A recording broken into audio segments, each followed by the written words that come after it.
Hi guys. So a friend of mine lent me his copy of The League of Extraordinary Gentlemen by Alan Moore, and since you guys seem to really like the last time I went through a comic book, I figured you might be interested in checking out the beginning of this.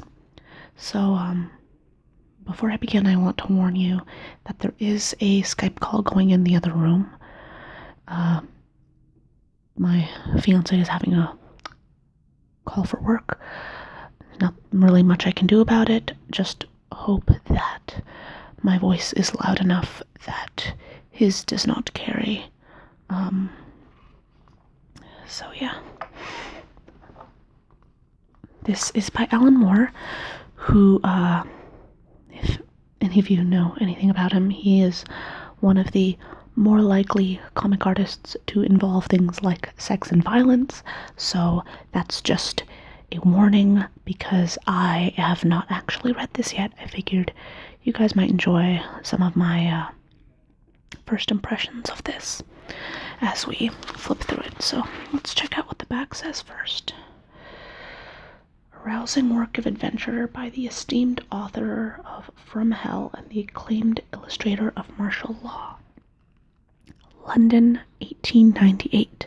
The Victorian era draws to a close and the 20th century approaches. It is a time of great change and an age of stagnation, a period of chaste order and ignoble chaos. It is an era in need of champions. Alan Quatermain, Captain Nemo, Holly Griffin, Dr. Henry Jekyll, Mr. Edward Hyde, and Mina Murray are those champions, and together they comprise the League of Extraordinary Gentlemen. Recruited by the enigmatic Campion Bond under orders from the mysterious M, these 6 adventurers are pressed into service by their empire in its time of need. Now they must face the nefarious Doctor and his vile plan for world domination. But things are not entirely as they seem. Other factors, cryptic and corpuscular, are also at play. A remarkable drama ensues. Alright, so these are all characters from fiction. Captain Nemo, Jekyll and Hyde, etc. So that'll be interesting to see beloved characters of fiction being portrayed in an entirely different way to how they have been, or presumably an entirely different way, because they seem to be doing very different things. So this appears to be their symbol. These are all British characters from British literature. It also mentions Bond, although his name is Campion Bond. Maybe that's just to have it be a little bit more of the times, and M. So, there's a James Bond series in there as well.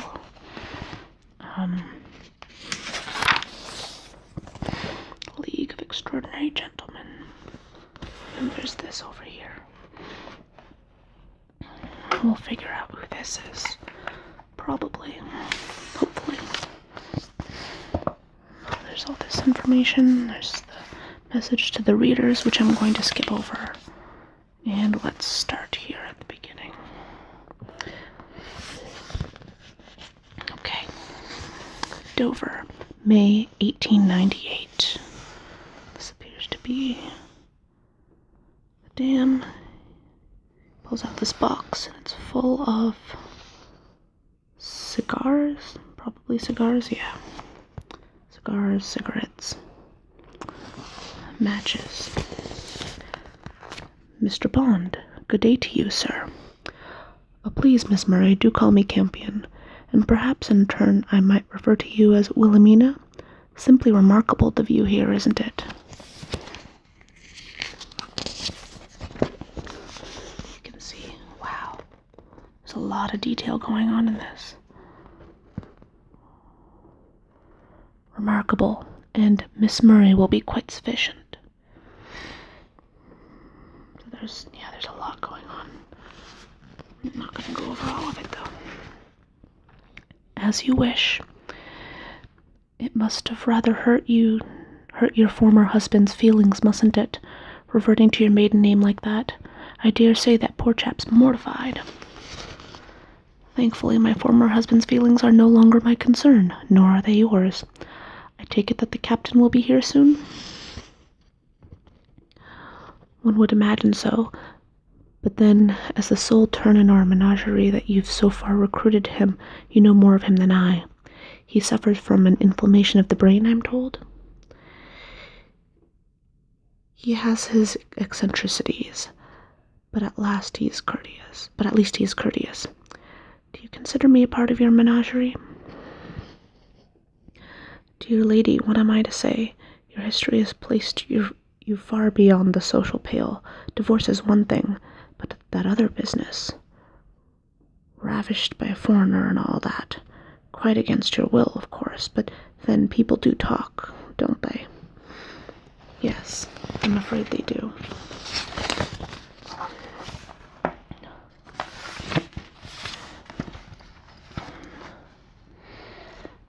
Still, chin up, eh? As we see, England has a place for you in the employ of my superior. Oh yes, the gentleman who's known by his initial, like a seaside landlord, Mr. M. We both know very well it's Mycroft Holmes we're speaking of. Why not simply admit it? That is surmise upon your part about matters which need not concern you. Your task is to find this chap in Cairo, or whatever's left of him. Tell him how much his country needs him. For a menagerie, of course. Don't worry, Mr. Bond, I won't let you down. Please don't. We live in troubled times, where fretful dreams settle upon the empire's brow. If England is to survive, then your work is vital. Be about it vigorously and without delay, for the shadows of the century grow long, and your chariot approaches. Cairo, June 1898. They appear to be speaking a lot of Arabic. So, you see this guy? This woman? Let me see if I can... There we go. He says something. They're walking through a crowded area. He says something. She steps in, says something. She looks at this old man.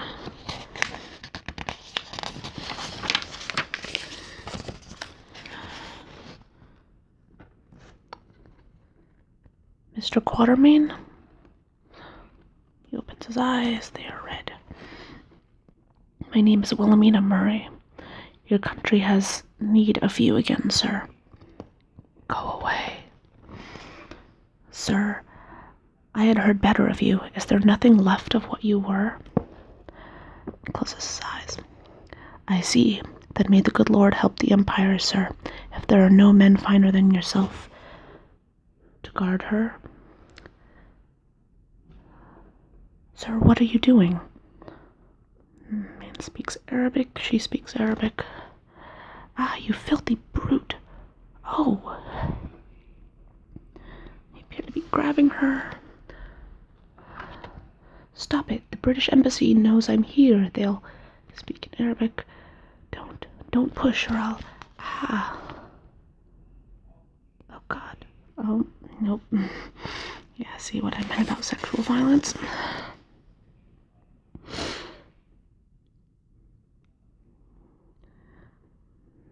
I won't allow this. I won't. And the guy who was earlier mentioned is Mr. Quatermain. Says something in Arabic, pointing a gun at them. They pull out a knife. He points a gun, and he shoots them. Other guy pulls out a knife. This is not exactly relaxing. Sorry about that. Looks like he may have gotten stabbed. Damn you, you heathen coward. Hit a man when he's sick. Oh no, he was hit, not stabbed. In Arabic. Says something, and she stabs him in the back. Mr. Quatermain, I think, sir, it would be expedient for us to make our swift departure. Yes, of course. The way out's through that curtain. They disappear. Looks like the guys are sent chasing after them. Quite possibly. That's what it seems.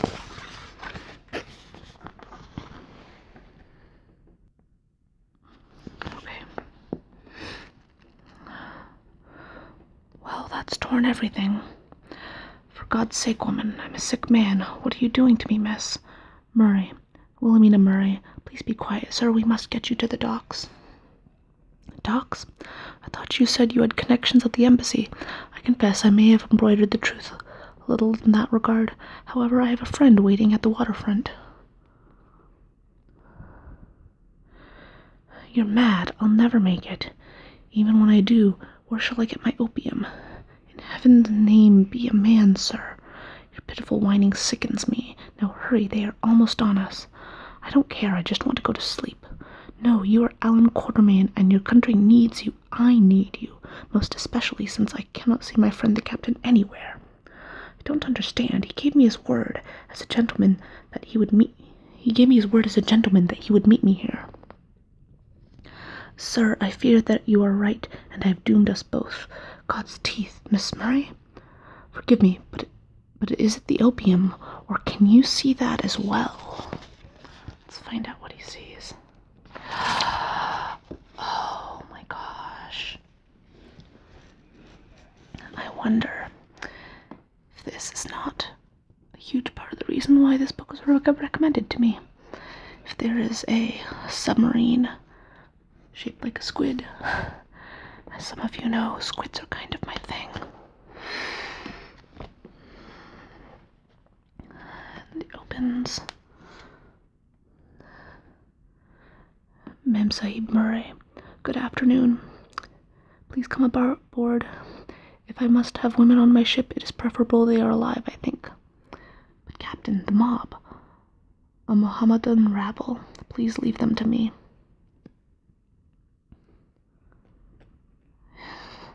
They say something to him, and he seems to shoot fire at them as a response. And lots of blood. And they leave. Gosh, that ship looks gorgeous.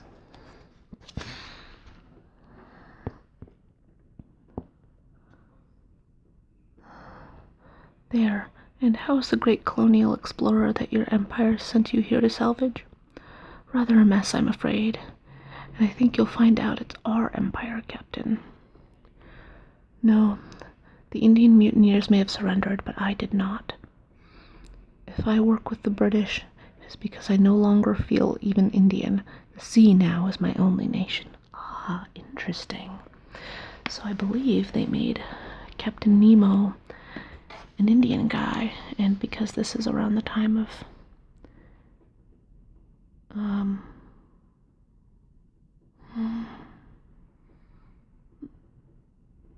I believe India was still under British rule at this time, but before the independence. So that's quite interesting. A good way of adding more diversity to this as well. Alright, let's continue. Then we are both made strangers in our homeland, exiles, like our new acquaintance here.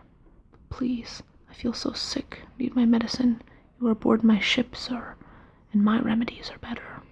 Who said that? Everything's slipping in and out of focus. I see you only dimly, sir. If you are real and not some opium djinn sent to torment me, tell me who you are. No one. I think that might actually be a good place to stop. Even though I kind of spoiled you and told you that he was Captain Nemo, or at least I assume so. I mean, he's in that ship. So, yeah, see, on the cover it says the Nautilus. Alright. So, I'm I'm sorry about those loud noises, but anyway, that is The League of Extraordinary Gentlemen, or at least the beginning of it. If you are interested in having me read more of this or other comics, let me know in the comments below, especially if there are specific comics that you would like me to read, like bits of Watchmen or V for Vendetta or more Batman or other, I don't know, like the Firefly series has a bunch of comic books that I have. So if you want me to read more of this, let me know. Otherwise, I will see you guys next time. Bye bye.